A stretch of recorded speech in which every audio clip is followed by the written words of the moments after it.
हुड्डा सरकार ने हरियाणा की वक्री कमेटी नूं मानता दित्ती अते हुण मनोहर लाल की मौजूदा सरकार का थापड़ा भी HSGPC नूं मिल गया। हरियाणा कमेटी वालों करवाए शुकराना समागम च मुख मंत्री मनोहर लाल पहुंचे अते उन्हां दी मौजूदगी दे विच ही अखंड पाठ साहब दे भोग पाए गए।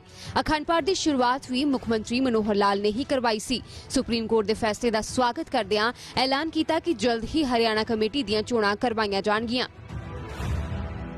अलग से गुरुद्वारा प्रबंधक कमेटी का वैसे एक्ट जो बना था उसके अनुसार 18 महीने का जो समय दिया गया था वो चूंकि कोर्ट की कार्रवाई कारण से वो लैप्स हो गया। अब एक नई गुरुद्वारा प्रबंधक कमेटी एडॉक बेसिस पर बनाने के लिए एक संशोधन किया जाएगा और उस संशोधन के हिसाब से सभी जितने भी मेंबर्स हैं, पूर्व मेंबर में हैं, चाहे साबका प्रेसिडेंट हैं, चाहे वर्तमान में प्रेसिडेंट हैं, चाहे अन्य पदाधिकारी हैं, उन सब से विचार विमर्श करके और हरियाणा के सिख समाज की एकता के रूप में और एक डेमोक्रेटिकली सेटअप जैसे होता है उस हिसाब से एडॉक कमेटी बनेगी। पुनः 18 महीने का उसको समय दिया जाएगा और उस 18 महीने के बाद जो नई कमेटी चुनाव होकर के आएगी, पुरानी एडॉक कमेटी उसको जो है हैंडओवर कर देंगे सारा चार्ज। इसके लिए जो आवश्यक कार्रवाई है एज पर एक्ट वो सारी की जाएगी।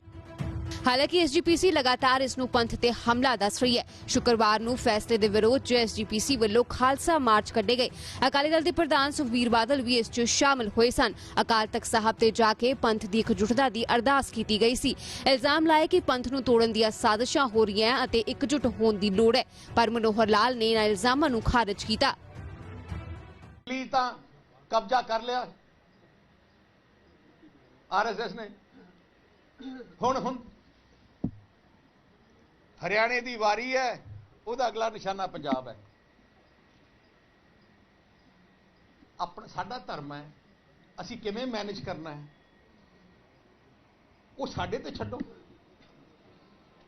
पर किसे तुसी दूजियां तो तुसी कराना, अपनी कमेटी बनाओ, ये बनाओ, वो बनाओ, कि आ कौम बर्दाश्त करूगी? नहीं कर सकती।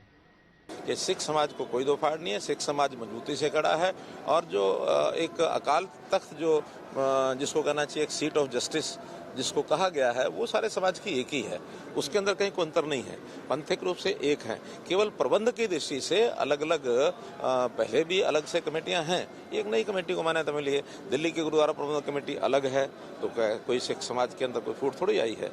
गुरुद्वारा पटना साहब की अलग से है, नांदेड़ साहब की अलग से है, अब हरियाणा की अलग से हो गई है। तो इसलिए ये क्योंकि प्रशासनिक व्यवस्था होती है, प्रशासनिक व्यवस्था सामान्यतः राज्यों के हिसाब से चलती है, उसमें कोई वो नहीं है। और फिर सुप्रीम कोर्ट ने कह दिया कि हरियाणा सरकार को एक पूरा अधिकार है, वो अपने क्षेत्र में जो भी प्रबंध करना है वो अपने प्रबंध के नाते से कुछ भी कर सकते हैं।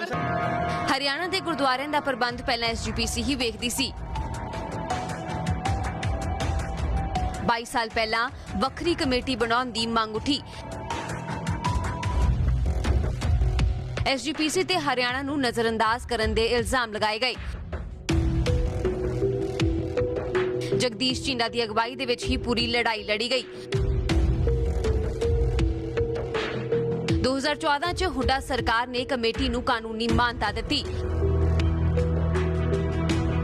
26 जुलाई 2014 नूं हरियाणा की वक्री कमेटी होंद दे विच आई। जगदीश चींडा ही पहले प्रधान चुने गए सन। हरियाणा सरकार के फैसले के खिलाफ श्रोमणी गुरुद्वारा प्रबंधक कमेटी कोर्ट पहुंच गई सी, पर 20 सितंबर नूं सुप्रीम कोर्ट ने SGPC की पटीशन खारिज करदिआं हरियाणा की वक्री कमेटी की होंद नूं बरकरार रखिआ।